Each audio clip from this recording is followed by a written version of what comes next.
Hey guys, welcome back to Your Average Logical Thinker. My name is Mo. I appreciate you all for being here.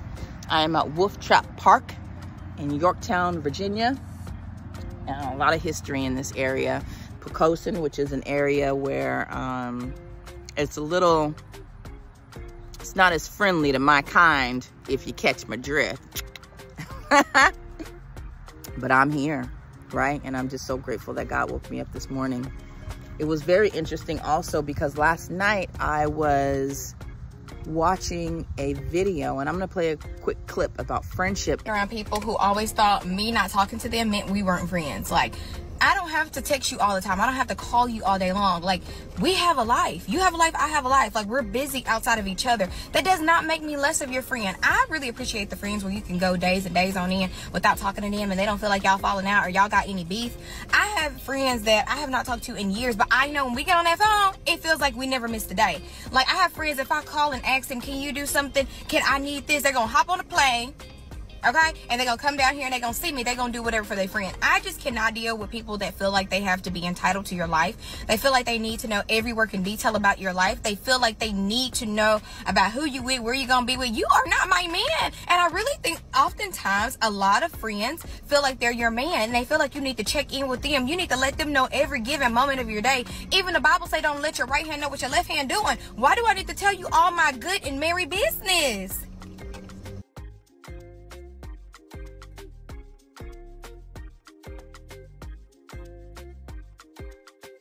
I feel like being a low maintenance friend needs to be normalized because it's such a niche experience. Nobody understands. Like, I be like losing my mind. Sometimes I just need my own time. I just like to be in my own space. And I hear these going Instagram stories. Oh, I'm gonna move accordingly. I'm gonna reciprocate the energy, match energy, new friend. I'm thinking about rent. And then this morning when I got on YouTube, Miss Sweets was actually doing a talk about friendship and envy and jealousy and intentions of people when they come into your life. And the bottom line is that people are going to be who they are, right? But we have to have discernment to be able to identify that. Oprah and Gayle did an interview where she already knew one lady that she was hanging out with was not a real friend, and she nipped it in the bud right then and there. But is that easy to do sometimes? No, it is not. It is hard sometimes to let go of those friendships because you've been friends with somebody for so long, even though you see those tidbits and clues of jealousy and envy. You know, why does this dragonfly keep coming back? I mean, I know he ain't gonna sting me, but one thing I have learned is that wearing bright colors in the nature attracts bugs crazy. Anytime I would go outside with my bonnet, not in public, but in my backyard, bees would come, wasps would come. Why are you here, bro? Like, y'all see him or her? Look. But he keeps like running into me. Like, you want to fight? You want to fight? I'm recording you. Yeah, go away. I am recording you. I'm going to report you. I'm going to report you to your... I'm going to tell your mama. Y'all see it? Please go away. Is that a sign that I'm not supposed to be having this conversation? I take everything as a sign. I really do. But yeah, navigating friendships and relationships in general is hard. It is hard. But I believe that if you know who you are, and if you know whose you are, that makes it so much easier, right? The other video, they were talking about part-time friendships, right? Low maintenance friendships. And at one point I thought I could be a low maintenance friend. I thought I could be a low maintenance friend to others, and I thought that I could be a low maintenance friend, and I thought that I could accept low maintenance friendship, but it turns out I cannot. I've told the story before. I'm not sure if I did on here, but I know on another live chat I've had this discussion with Raw to the Bone, aka Robin White, on Coffee with Friends. That is also an excellent podcast that comes on in the mornings. Every day in the weekday she tries to go live, and she's very refreshing, very, very cool. I believe her channel hasn't grown just because of the language. Like, it's grown folks over there, and she gets really deep with different topics, you know, and she talks about friendship a lot. Check her out when you guys get a chance. coffee with friends and tell her your average logical thinker sent you. I don't believe there's a such thing. You can't really call me a friend if you can't call me a friend if you expect the bare minimum from me. That's not a friend. Anybody that's low maintenance, that only comes around when they can or when they feel like it, is not a friend. I believe that if you are going through something, if you are depressed, if you are suffering, grieving, as a friend, you should be able to still reach out to somebody else. I don't care what you got going on, but that's just me. Maybe I am high maintenance. Because what happened to me was my friend, somebody that called me sis, and I called them sis, was missing. And we didn't talk often anyway. She would come to visit every so often. Never been invited. Well, since we've been older and moved away from each other, I haven't been invited to her home. And that's something that I've always remembered. But on top of that, we would see each other every blue moon, but we called each other sis. And we had a 3-way chat that we would utilize.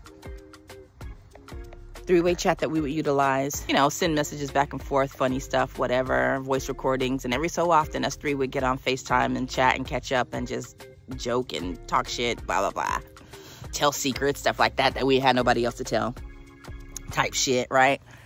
And so, anyways, time goes on. And there's a point where I hadn't heard from her and our other friend hadn't heard from her. And it had been like weeks. And I'm like, what the heck is going on with her? So I reach out and I text. I don't think I called. I think I text. And no response. I think I gave it another day. And I'm like, you know, because she's very, very booked and busy. When I say busy, I'm talking about one of the busiest people on the planet. No lie. Just because of her position. And so I think I reached out again the next day. Still no response. So then the third time I said, look, I said, I'm going to call your son if I don't get a response, right? I'm viewing my position at this point in the situation as me actually caring and being there. That got her pissed off, and then she responded. And she was like, I've just been busy. You know, whatever.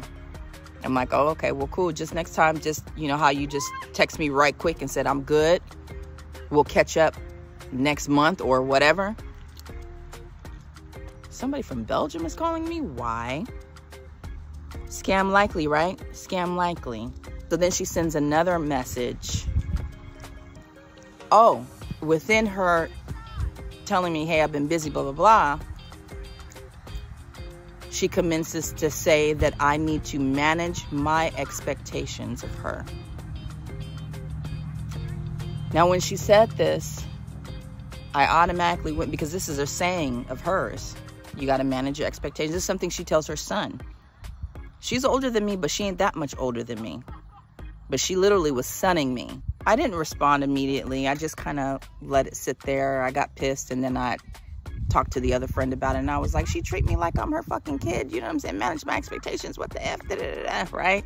I'm all indignant, ignorant, and everything like that. But what it did was it taught me how to appropriately categorize people in my life. She don't even know if I needed something from her. But she didn't care. She was only worried about her.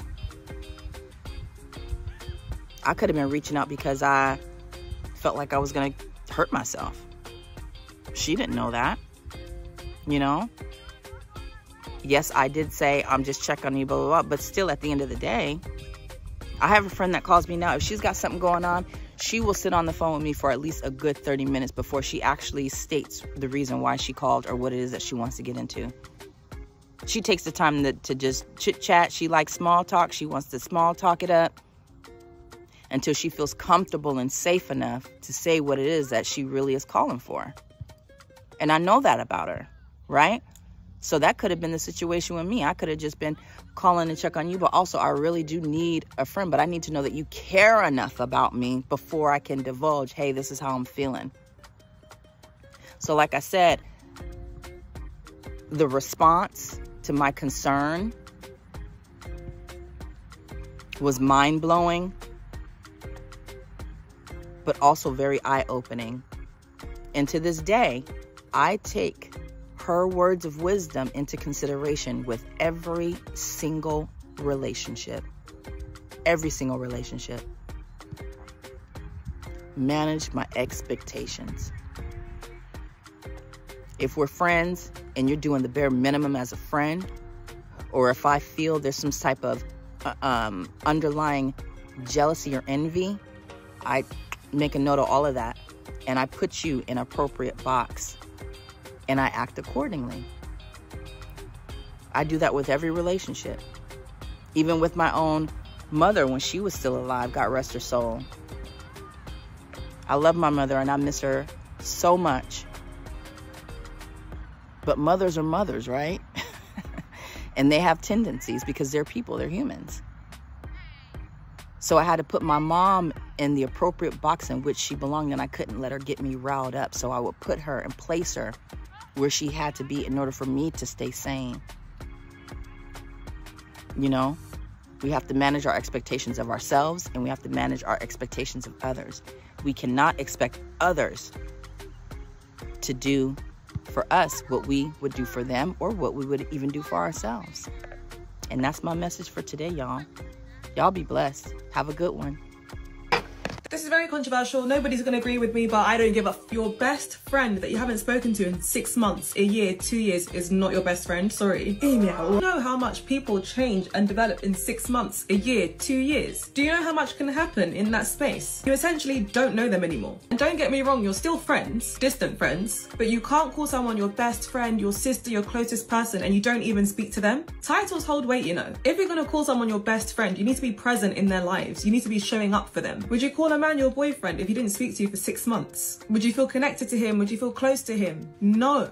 I honestly just feel like some women just don't care about friendships like that. Like they don't hold those relationships with the same weight that they would like a romantic relationship. But friendships need nurturing just like any other relationship. I think I do pride myself on being a very understanding friend. So when people do come back and they reach out and they explain all those things to me, I think I am very open to having that conversation. However, for us to talk about like, oh, I just love my low maintenance friends, we'll go months on months on months without talking, then we'll come back and we'll talk again. Those are not my friends. I feel like we're acquaintances. People that I call my friends are people that I talk to on a regular basis. Now, noted, we are adults. So reality of being an adult is we might go a month without talking or 2 months without talking. And that is not like an intentionally like bad thing. We just are busy, right? We work for a living.